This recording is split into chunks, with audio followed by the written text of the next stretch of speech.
to turn off Talkback on Realme 14 Pro, first of all, you can try this method. So you will have to hold down both volume buttons for 3 seconds to turn off Talkback. So the volume down and the volume up button, like this. At the same time, keep holding, and now as you can see, it is turned off. But let's say that it's not working. So you will have to first learn how to navigate. So if you want to open something in the Talkback mode, you will have to tap on it first, then you will get this green highlight, and then you have to quickly double tap.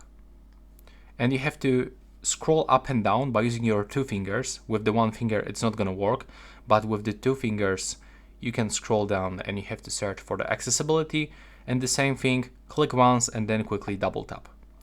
Then go to accessibility, now go into vision, go into Talkback, and tap on the switcher the same twice, first and then twice to turn it off.